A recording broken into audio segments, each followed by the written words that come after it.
blessing, special. Salamat kayo sa mga hymns, kalantahon, mga godly music, tuwang madunggan, to prepare our hearts. This time kita maglangan, ito na sa tuwang pagwali sa pulong sa Ginoo. Salamat ka matagusano. I know nga usahay Wednesday struggle kay nang adlaw ba naghatag tag panahon aron sa pagpaminaw sa pulong sa Dios. This time kita maglangan, okay pa mo? Okay. I know nga kung pagwali na sa pulong sa Ginoo, usahay gustuhanon diri nang bati katulugon. Okay? So before ta mag-start, wala nga istorya sa tagadali. Before ta mag-adto sa pulong sa Ginoo, kailangan nga focus ta.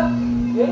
Kaya kung magtanaw bitaw kag mga butang nga kanang imong ikalipay, isang temporaryo nga kalipay, andam ka nga huminaw, focus, ano di ka gusto ma-disturbo. Okay? So, hinahanap ko na itong karakter no, sa pagpaminaw sa pulong sa Ginoo. And ayun uli nga, wala kayo ma-learn, ikan sa pulong sa Diyos. I know, Baptista, usata ka, kitawag Bible doctrine. Wala man ito na ipagarpo, but I know, unsa ang stand sa Baptist. Okay? I know, unsa ang Baptist nga magsimba. Okay?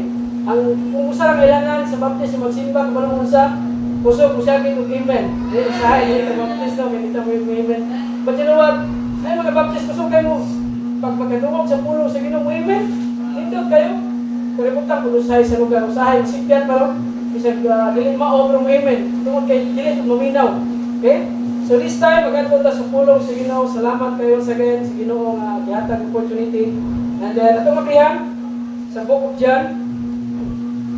Okay? Ito aning tunan ang milagro ng ihimo ni Jesus Christ diri sa may Cana of Galilee. John chapter 2, familiar kayo na story.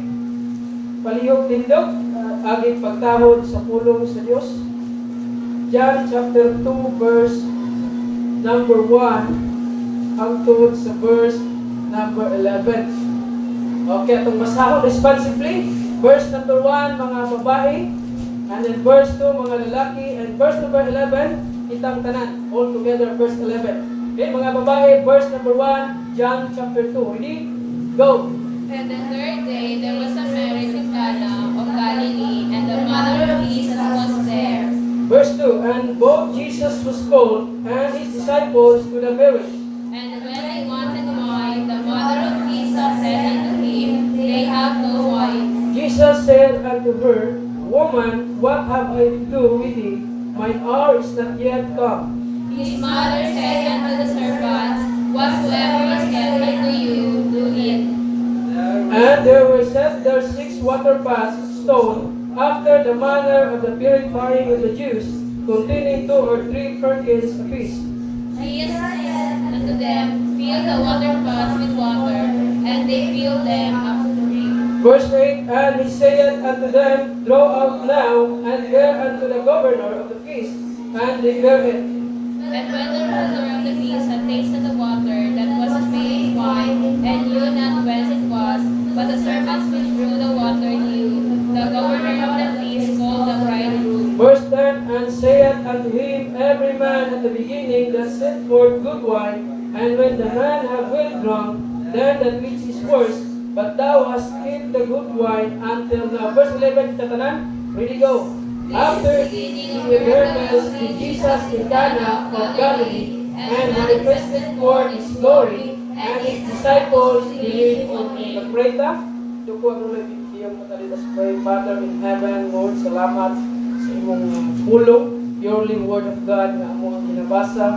Salamat kay Lord, kay dunay Biblia nga among pagatunan. Salamat kay naang balang Espiritu ang magatudlo kanamo karon nga gabi.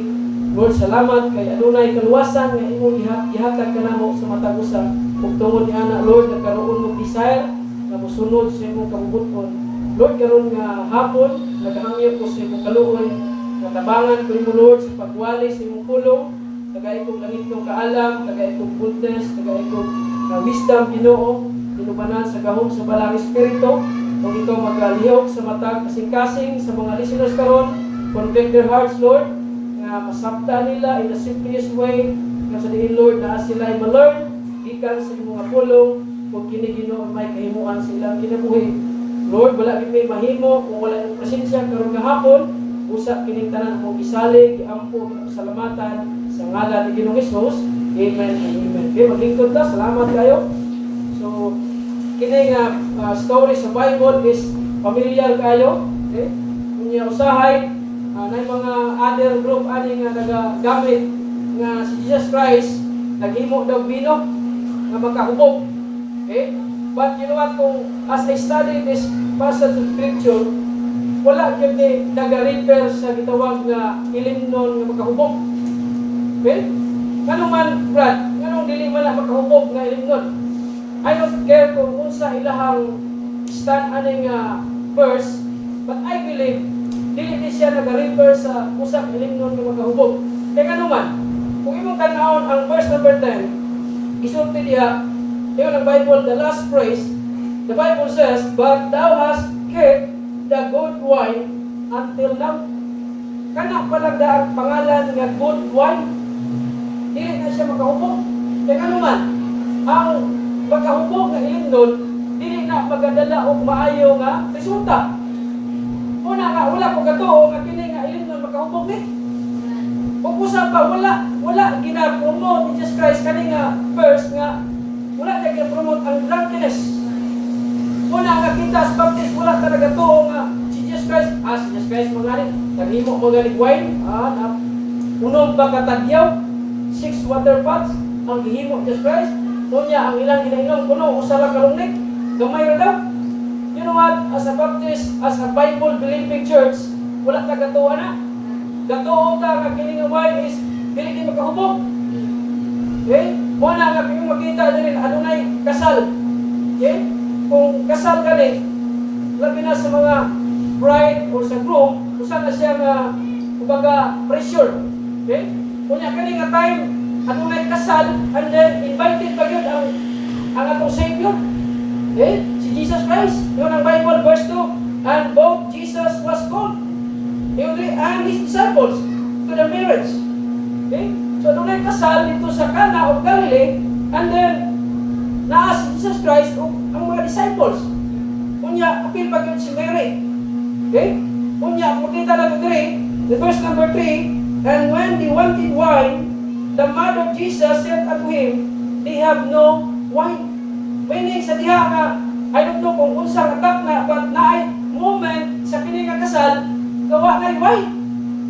Nahugdan. Maybe ang mga tao ani na pressure, maybe na depress ang uban kung asa mo ka mangita kay ingani mo na sa mga Hudyo magud nga culture sa kasal, kung mahugtan mo kag wine ay natokeng sa wine nga makahubog or alcoholic nga wine, ay tokeng sa kini nga wine nga gihimo ni Jesus Christ sa mga Hudyo nga culture. Kung mahugtan na ni wine, maybe wala sila, disgraceful na sila, kumbaga maulawan ang usa ka pamilya, usa ka kana nga gikasal kay tungod ana nahugdan. Unya nay time diri nga si Mary nabalaka siya o nakahuna-huna siya kay Jesus Christ. In verse number 3, and when they wanted wine, the mother of Jesus, talking about Mary, said unto him, they have no wine. Nahugdan. Kabalo ba mo sa atong Christian life, bisag kung saan natong paningkamot, mahugdan niya punta. Bisa kung saan na ito pangita o kalipay sa mga material thing, mahulog yan po ng kalipay. Okay? Bisa kung saan na ito maningkamo ta o eskwela ta o may bali anak. Pero wala gihapoy kontento kung kana lang diya natataman. Kung wala ang presensya ni Jesus Christ sa atong kinabuhi. Muna nga kung imuhang i-emphasize ang kinabuhi sa kini nga kasal, ay no usa ni siya ka usa ka area nga gusto diin na ay mga butang pwede na ito i-consider. Kung in verse 4, ayun diri, so si Mary, nag-ingon siya kay Jesus, nahugtag wine. Pero sa tubag Jesus Christ diri, nindot kay tubag Jesus, verse number 4, Jesus said unto her, now question, nganong wa man yun ingon Jesus Christ diri, nga mother? Nganong wa man siya ingon, wait ma, wala, ano yun diri? Woman. Okay? Jesus said unto her, woman, what have I to do with thee? My hour is not yet come. Never, even sa Matthew nga book, sa Mark, sa Luke, na mga na mga time nga naa si Mary, pero never yun nga si Jesus kay gitawag kay Mary nga mama. Okay? Muna nga wala tagatoo nga si Jesus Christ iyang inahan, yes, earthly mother, pwede. But wala, even si Jesus Christ, careful kay siya sa iyang pag-approach sa kay Mary. Okay? Never din siya nag-mention of mother, but i-mention niya woman. Okay? Kunya yun rin, my hour is not yet come. Kunya si Mary, walay wine. Kunya Jesus, nahutag wine. Pero kung sa tubag ni Jesus Christ, wala pa niabot ang utak na. Just wait. Wala ba Kristuhan ang usahay, no? Sige, tag-ampo. Hindi kita gusto mulat. Kunya, kung mag-una-una ta, pag-abot sa unahan, failure, regret. Ano man? Ipangunahan natin ang Diyos. Ay, honestly, tayo mga desisyon nga atong gihimo, kag ipangunahan natin ang Diyos. Dili pa unta tayo sa Ginoo, pero atong ipugos ba? Pareha ko sa mga sila ng Israel. Sa diha nga, nakita nila ang mga nasod nga na yung mga hari. Gusto po nilang hari. Muna, kagihangyan na si Samuel. Ay, Samuel, taga-imig hari. Dili pa sila kontento nga ang muhari sa ilang Diyos. Nangita sila hari, pareha sa uban nga nasod. Muna nga, wala sila kahulat. Muna nga na ay danger kung kita magulat sa kamupulo sa Ginoo. Okay? Sa verse number 10, dili ko kuhawan ang mensahe. As I study this lesson, makita na kung unsa gid kagamahanan si Jesus Christ. Muna nga si Jesus Christ, we believe siya ang Ginoo. I don't care kung unsa ang pagtuo sa uban, but I believe Jesus Christ is God. 100% God, 100% man. Why? Kung only Jesus can do miracle. In verse number 10, dito magkuha sa itong title, there is a last phrase. Basahan ko sa verse number 10, and saith unto him, every man that beginning that set forth good wine. And when man have well drunk, there that which is worse, but thou hast kept the good wine until now. So kung imong matanaw diri sa ilang wedding sa mga Hudyo, ang kasal, ang best nga wine, iserve na siya first. Una nga ang kining governor diri, ang naa sa wedding ani or sa marriage ani, natingala sila nga kahibalo man sila unsa expectation sa tao. Kahibalo sila nga ang good wine iserve na siya first. Dili na siya. Nagatuo sila nga ang last na iserve na wine is dili na nindot. Kumbaga sa tuwang term, salin na lang. Murabag sa tuwang ano ba, kung naikaon, kunya kung ikaw lahi, murag ang mabilin sa imuhang, murag salin na lang. Una na lang kung naay nag-reserve sa imuhang. Pero kung imong tanawin ba, ang una reserve sa wine is best nila. Pero nag-wonder ang mga tao diri, kaya nga no, even sa last reserve sa wine, yun ang Bible, good wine. Naagya po yung nindot. Na-amaze sila. Muna ang title sa mensahe karon nga gabi, dito kuhaon sa verse number 10, but thou hast kept the good wine until now. Meaning, the title of God's message, He kept the best for last. Walay person nga makakip sa nindot kung maayo nga kinabuhi nato. Walay tao, yes, ang tao pwede mo promise nato, pwede nga naa sa himo nato, but I believe only God can keep us safe, only God can keep us best sa atuang Christian life. He kept the best for last. Kabalo mo, kining servant, obedience kani sila. Okay? Unya, kining mga governor, never na sila kahibalo nga tubig ya ito. Okay? Kining nag-inom ani, wa ni sila kahibalo nga tubig na giturn into wine.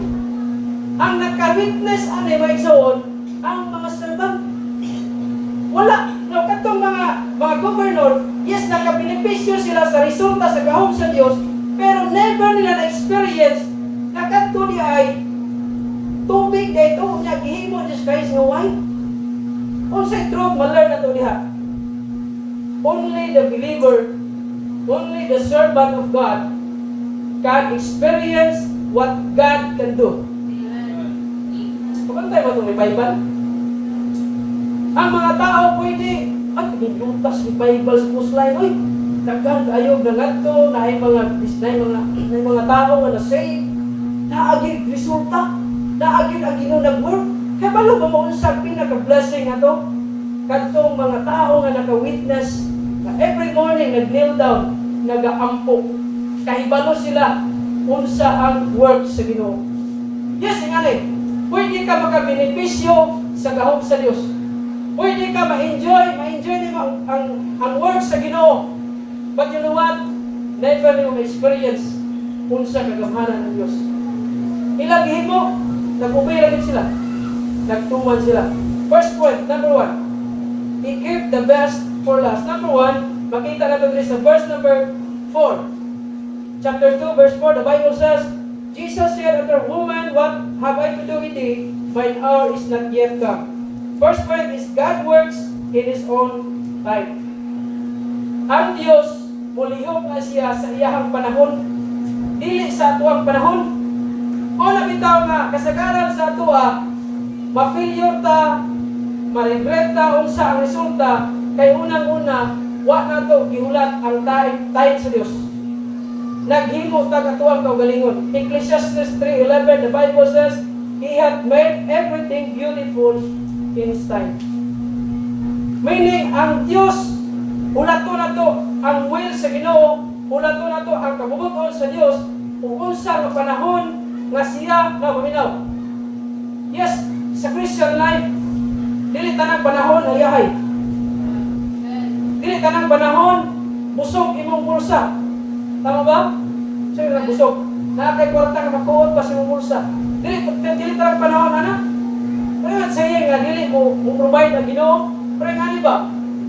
Just wait, unsa ang Ginoo mo lihok sa imong kinabuhi. Di ba kung example, naana sa imong tanan. For example, lindot, comfort zone na kaya kasi mong kinabuhi. Na kay nindot, kabalay, na kay mga sakyanan, na kay kwarta. Meaning wala na kay panganlan material ba? Na tanan si mo. Kaya paano ba mo unsay disadvantage na? Wala na pagampo. Wala na pagampo kanang mampo man na naman. Usahay, ibutang ta sa Ginoo nga kusanin. Naata sa area nga ang Ginoo dito sa saligan. Naghulat pa ka sa iyang panahon. Tapos sa din sa imong Christian life, ma-experience nimo nga naaday kalahian kung ang work sa Ginoo is dili lang temporary. Dili lang temporal. Ang work sa Ginoo is forever. Makita nimo ang gahom sa Dios kung kita maghulat sa iyang kabubuton. Habakkuk chapter 2 verse 3, though it tarry, wait for it, because it will surely come. It will not tarry. Ito kabrihan kadali. Habakkuk 2:3. Kaya ito kabrihan, ito sa my Bible, Habakkuk chapter 2, verse number 3. Okay. Aliw ko kung basa, kung nakauna mo diyan, mana mo?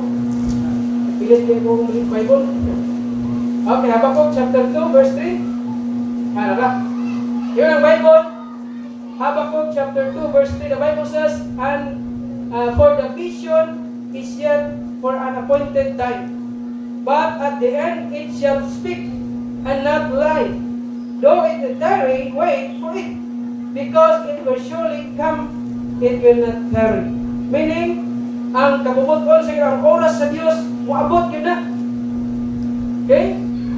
Wala ta kahibalo, ano sa si mubalik, but time will come. God's perfect time, mubalik siya. Yes, ay mong Christian life, maybe mag-question ka nga naluwas pa man to. King ani de ang Kristohanong kinabuhi, follow protocol, na ay mga pwede sige na tag-adjust. Maybe mauna mong mindset sa mong Christian life. But you know what? Time will come. Ma-experience nimo kung kabubot ko na sa Ginoo. Ma-experience nimo ang victory. Application. Wait on God's timing.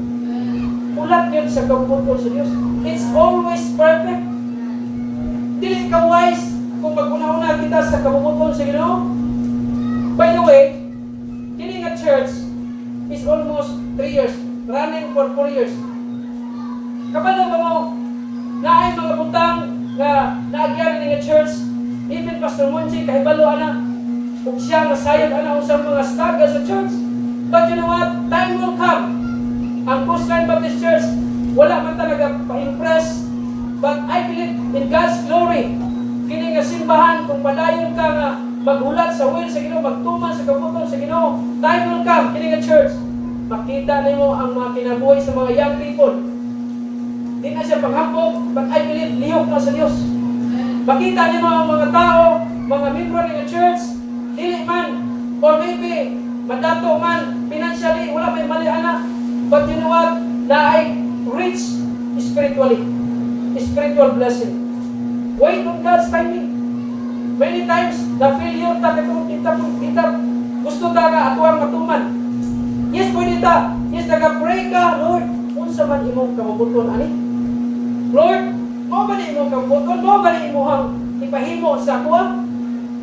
Sikap pangutana, unsa imong kabubuton pero usahay, di ta kaulat ato ang will ang matuman. Wala nga naay gitawag ka failure, naay mga butang nga kusaliin, maligreta. Ikadwa nga point.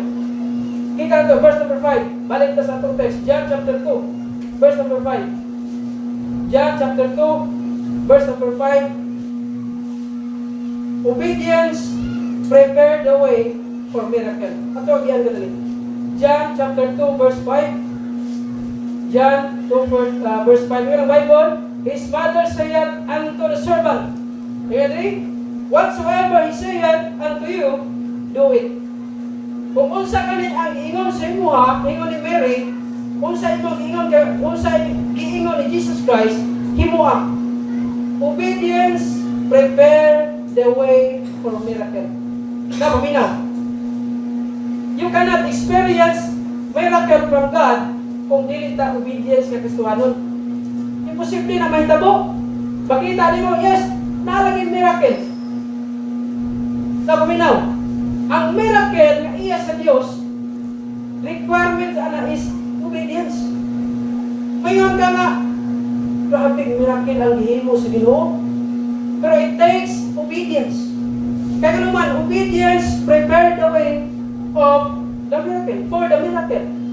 Kung nakinig servant, sa diya ka ningon si Mary, oy, kamu mga sulugon, kung sa ka ningon ni Jesus Christ, whatsoever he saith, do it. Kung nakinig mga servant, kung makita niyo, obedient sila. In verse number 6, yun rin, and there were set there 6 water pots of stone, after the manner of the purifying of the Jews, containing 2 or 3 firkins apiece. Verse 7, Jesus said unto them, fill the water pots with water, and he filled them up to the brim. Meaning, kung unsa ang isugo ni Jesus Christ, unsa ang isulti sa Bible, we need to obey. Dili na bago sa tuwa. Always na ito na madunggan na mag-obey ta sa Diyos in order na kita pangalanginan ta. Now, in verse Deuteronomy chapter 28, verse number 1, ito kagiyan kadali. Deuteronomy, natin basahan ng verse. Deuteronomy 28, verse 1. This is my Old Testament. Deuteronomy 28, verse number 1. Nindot kayo ang pulong siguro dali nga itong makita. Deuteronomy 28, verse number 1. Here ang Bible, and it shall come to pass, if thou shalt hearken diligently. Deuteronomy 28, verse 1. It shall come to pass, if thou shalt hearken diligently unto the voice of the Lord thy God, to observe and to do all his commandments, which I have commanded in this day, that the Lord thy God will set thee on high above all the nations of the earth. Notice the word hearken diligently unto the voice of the Lord thy God. Nagapaminaw o nag-obey sa pulong sa Diyos. Di na tataman sa pagpaminaw. It's good na maminaw ka sa pulong sa Diyos, but di lang tataman. Kaya ng Bible, be doers of the word, not hearers only. Only every time you go to church, not only you hear the word of God, but also do it. Kinahanglan nga itong himoon. Dili pwede ka maminaw lang. Ipalapos lang sa bigas dunggan. Kaya ang pag-obey na ito sa Diyos, nag-prepare na siya sa milagro nga himoon sa Diyos. We don't worship the miracle. Wala ka nagsimba tungod sa milagro. Parehas mga tao sa unang panahon, nagsunod-sunod kay Jesus Christ kay tungod na yung miracle. By the way, wala ta nagasimba tungod sa miracle, nagasimba ta sa Ginoo nga nag-perform sa miracle. Obedience prepares the way for the miracle. Gusto kag milagro sa imong kinabuhi? Gusto young people, gusto kag milagro? One day kung ikaw maging adult ka, o musulod ka sa kaminyon, gusto kag milagro nga naay panalangin imo ang pamilya, naay panalangin imo ang marriage, you need to obey. Look at those people nga disobedience kayo. Look at those young people nga dili maminaw. Tanawin ang life. Ang ilang kinabuhi. Walay panalangin. Maigog na lang sila sa mga young people nga nag-faithful, nag-obey sa Dios. Kaya naman, tungkol kay disobedience. Dili na, imposible na mahitabo nga na milagro sa imong kinabuhi. Nga never di mo na gina-dream sa una. Wala di mo na ginahuna-una nga maabot ka na. Patungod sa imong pag-obey sa Dios, gibutang ka sa Ginoo ana, unya na-experience nimo ang gahom sa Dios. Application. Obedience opens the door for God's intervention. Meaning, kung mag-obey ka sa Diyos, mao ka ng pultahan, muapre sa pultahan, ang Diyos mo intervene. Anytime you have problem, God's open the door of God's intervention. Meaning, naay kasulbaran. Okay? Naay gitawag nga solusyon. Okay? Naikot na nagingon nga being poor is a problem, but not being rich is a solution. Problema man nga, wala tayong kwarta, no? Problema na siya. Hindi mo tayo maingon nga, wala tayong na problema. Problema na siya. Being a poor is a problem, but being rich is not the solution. I believe God is the solution. Siya lang ang sulbad na. Nga naman ka? Look at those rich people na yung makita.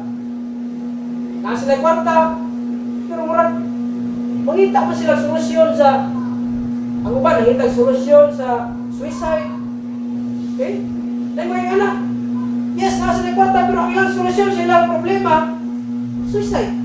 Dahil mga anak, even nasa na kwarta, even nasa na sakinan, even nasa na mga putang sa kailang na-enjoy. Pero ang solusyon nila kung may problema, wala nila solusyon. But you know what? It's good nga itong solusyon na sa Diyos. God can use us anytime pag sa kita mag-faithful diha sa iya. Obedience opens the door for God's intervention.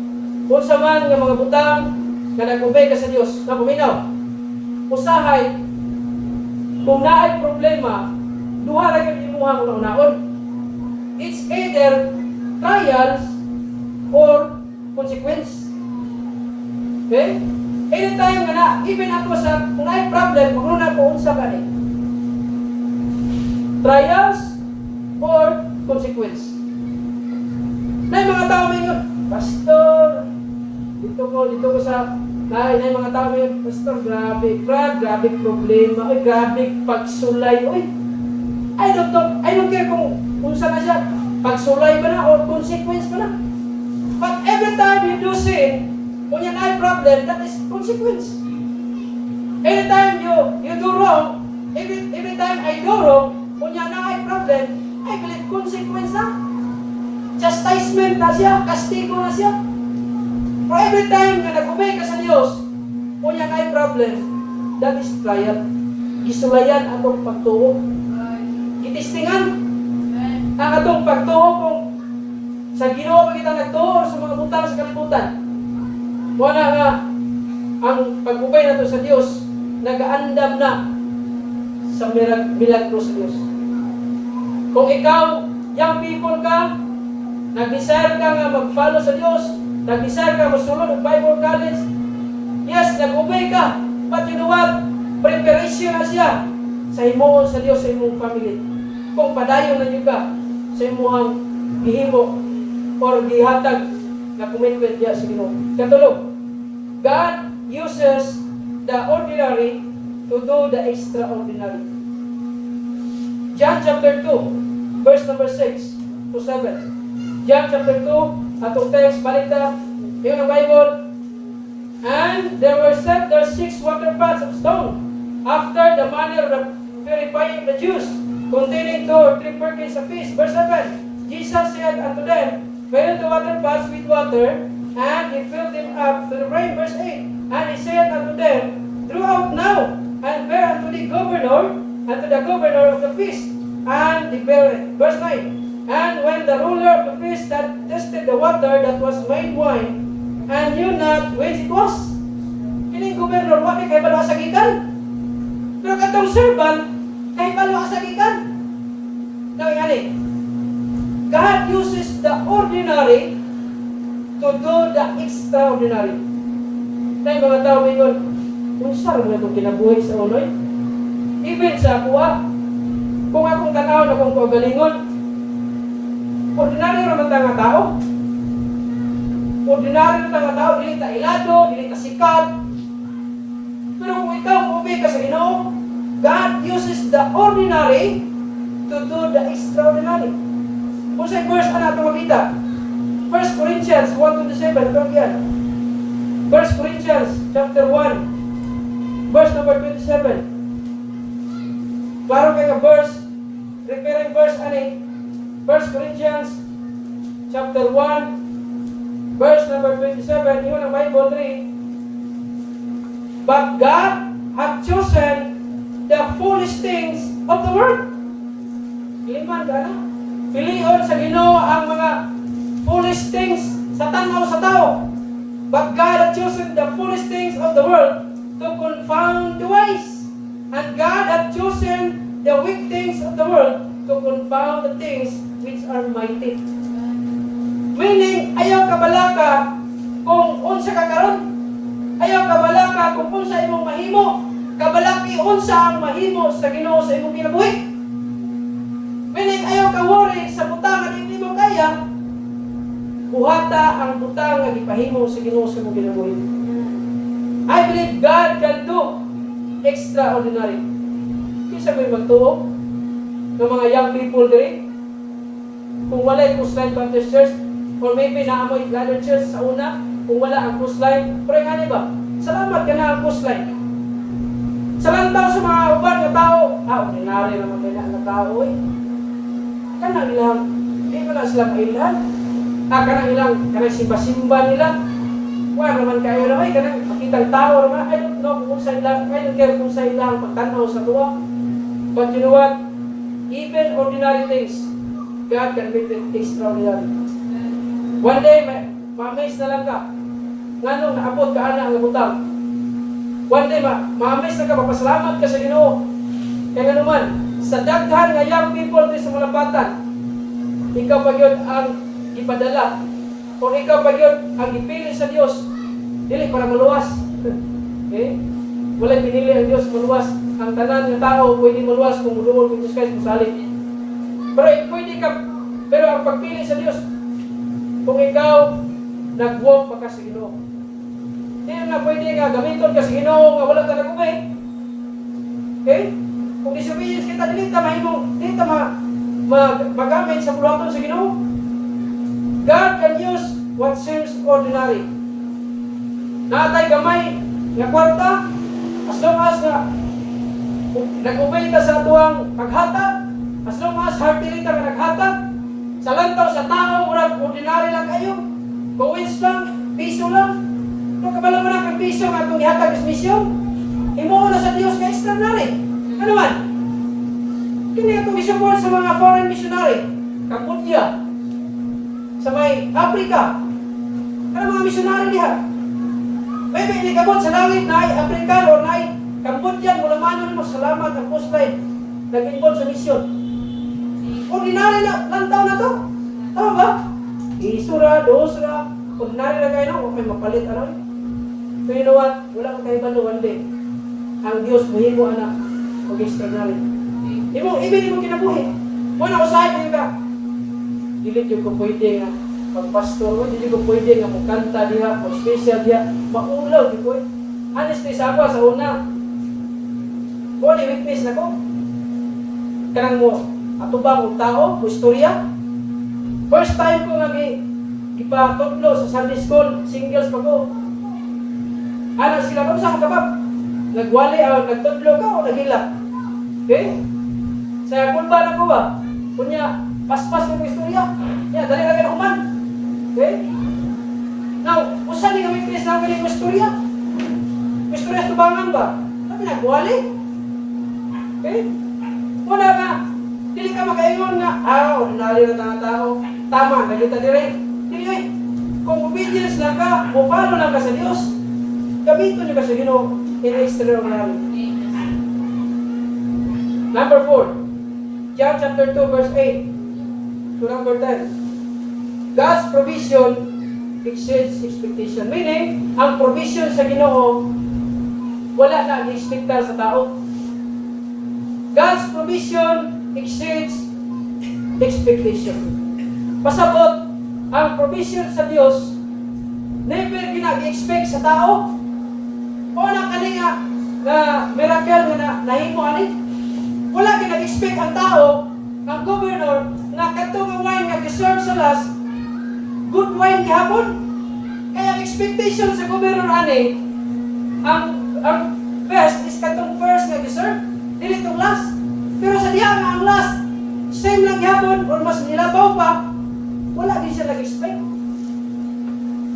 Now, application. Sa number 4. God's blessing overflow. He does more than meet needs. He blesses us richly. Meaning, even ang imong silingan, even ang mga classmate, nag-expect na nga diha ka taman. Kuha ninyo? Kana si Kuan, diha ka sa taman, grade 12 pa na. Ikaw lagi na mag-graduate. O, nag-expect ang tao, kana, dili ka na ka-eskwela. Grabe expectation ng mga tao nga, negative. Pero wala kahibalo kung ang Ginoo ang work, wala kahibalo kung ang Ginoo, kung himo, utang, gawa, may-expectar sa tao. Ay, mga tao ngayon, wala din ko nagdahog pa. Ngayon nga nakakaroon. Sa mga kalimutan, ang ilang success, nindot nga trabaho, nindot nga balay, wala nilang success. Pagkabalo mo sa success sa Christian, ang success sa Christian, kanang nag-follow ka o nagahimo ka sa will sa Dios, sa kabuton sa Ginoo. God's provision exceeds expectation. Wala nag-expectar sa mga tao, pero Jesus Christ performed a miracle. God's blessing overflow. He does more than meet needs. He blesses us richly. The last, John chapter 2 verse 10 and 11. Okay, tani nga points. The best comes last in God's kingdom. Ang last, ang best, muabot last in God's kingdom. One day, kita ng mga believer, si Jesus Christ, makuha sa tuwa during rapture.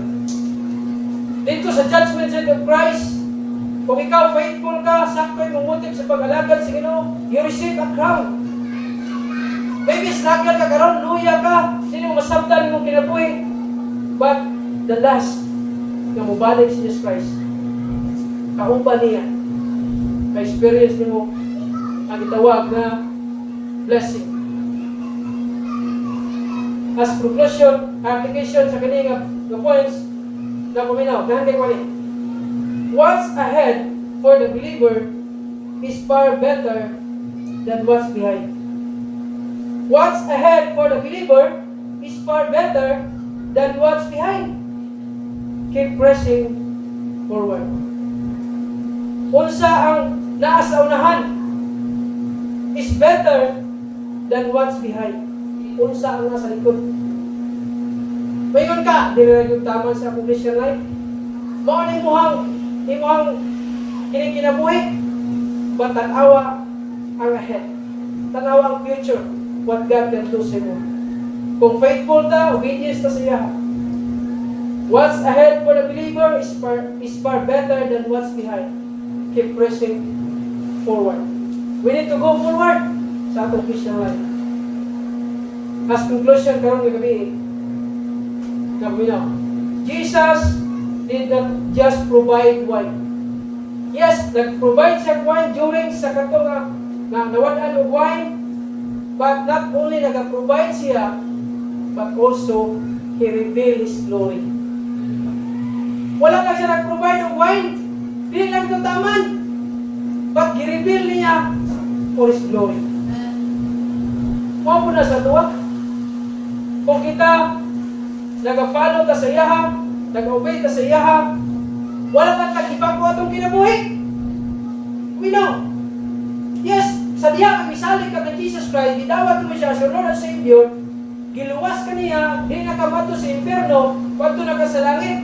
Kunya gibag ko imong kinabuhi, dili lang tama diha. Unsa man, ang promise sa Ginoo tagaan kag kinabuhi nga abundance. Naay gitawag nga kalipay. Yes, nabago imong kinabuhi, di lang taman. Nagamit mo yung kasi Ginoo. Kuha ninyo. Masabta ninyo. Naluwas ka diri. Gibagko imong kinabuhi. Gigamit ka sa Ginoo. Di lang taman diri. Na-experience pa yun sa uban. Even mo family. Ganaingon na imuhang mama. Salamat day. Salamat dong. Sa una, grabe yung kakadungol. Pero salamat kay napunta ka sa simbahan. Nabago imong kinabuhi. Salamat kay naipay kahayag, nakita na mo sa imuha. Di lang taman, nadiri lang ka. Look at the head. Ang future ng pangitabo sa imong kinabuhi. Jesus did not just provide wine, He revealed His glory. Wala nga, sa atong Christian life, ayaw kontento kung saan mong naabot karon sa imong Christian life. As long as nga napatay kusog, as long as nga naapangpulong sa Ginoo, kaya pa ta musulwining, kaya pa ta manginabuhi nga matarong, dili ta maging komportable ana. Okay? Magdumol ta. Kaya sa mga teenager, dako pa kayo oras, dako pa kayo panahon. Ayaw kontento, tama na ta diri, simba-simba. Ayaw kontento na church goer lang. Yes, dito pa matong simbahan. Ayaw kontento na. Paggamit sa Ginoo. Kung ikaw na ka na yung mga young people nga wala nagdugay sa simbahan na naman. Sige, para man. Kung naa kay involvement sa mga buluhaton sa Ginoo, ma-experience ba niyo mga kalipay? Yung sa diyan, ma-experience niyo mga kalipay, hindi nakaganahan mo undang. Eh, nakita pa niyo mga difference. Yes, nalipay lang kasi mo pag-in from moment of pleasure lang. Nalipay lang kasi mong gihingo sa kalibutan. Pero mupo na yung kayo nga kalipay. Na ito, magdanahan kayo kung ano yung ito ba? Last na lang siya. Wala na tayo. Na ganahan kayo kung ano yung ito. The world gives the best first, then faith. Meaning ang kalibutan, buhatag sa imo ang best sa sinugdanan, pero sa ulahi, ma-faith. Sakta na to? Mawala. Pero ang Diyos, mo-offer siya o best na kinabuhi. Dili lang material, but spiritual na blessing. The world gives the best in faith, but Jesus can give best at the last. Only Jesus can give best at the last. Kung ano ang Ginoo, well done, thou good and faithful servant. Enter now in the joy of the Lord. Ganahan ka na? Ang Diyos, welcome si mo. Ang Diyos, maingon si mo, thou good and faithful. Kaysa thou good kag slothful servant. Wala nga sa atong Christian life. It's no more. Now, normal yun na Kristohanon, lagi tayo struggle. Inigawas na niya sa pultahan, naagay obstacles nga atong experience. Pero ang dako ka problema kung ang tao dili luwas. Maproblema man tali sa kalibutan, pero inig-end sa itong kinabuhi diri dito sa langit, wala na problema. Kaysa naman ayahay ka sa kalibutan, pero ang imong future, what to super mo. Ikaw, pili ka. temporaryo ang kinabuhi. Enjoy kayo. Continue sa sala. Katawa diri. Malipayon diri. Pero temporaryo lang. Pag abot sa eternity, mag-suffer ta hangtod sa hangtod kundi kalwas. For all eternity, hangtod sa hangtod. Mas better na namay struggles diri, namay kalisod diri usahay, namay challenges diri. Pero I know God can work kumusalit ta. And pag abot sa eternity, na ay reward someday. Kaya kita mag-focus sa mga temporal. Ay not saying dili ta kinahanglan anak. Yes, we need money. Kinahanglan ta kwarta. Nakay maningkamot ka mga kwarta. Yes, pwede na mahimo nimo. But you know what? Ayaw pag-focus niya. Gamitan na wisely. Bunuhaton sa Ginoo. Ayaw ang mensahe sa pulong sa Ginoo nakatabang sa tuwa. Pag-pray ta, yung ko ang ulap yung mata. Father in heaven, Lord, salamat sa inyong pulong. Salamat, Lord, sa reminders. Salamat sa miracle na imong gi-perform sa Bible, sa marriage in Cana. Lord, nakita nimo kung unsa ka kagamhanan. Ako sa diin, Lord, ay mga butang, Lord, nga na katapusan din sa kalibutan. Pasalamat ka na eternity. Na imong gipromisa, Lord, nga heaven, ako sa diin, walay katapusan na kinabuhi dayon. Salamat sa mensahe nga nagtudlo ka namo ng pag-obey diha sa imuha. Mao ka na ang preparation sa imuhang butang naghihimo sa mong kinabuhi. Maabot ang time, Lord, nga ikaw mo reveal sa mong kinabuhi. Kung ma-experience na mo ang blessing na dili na mo malimtan sa hangtod sa mong kinabuhi. Salamat, Lord, sa imong pulong. Ikaw mag-bless, Lord, karon nga gabi sa invitation. Pinagpag-ako kasalamat in Jesus' name. Amen. Padayon sa pag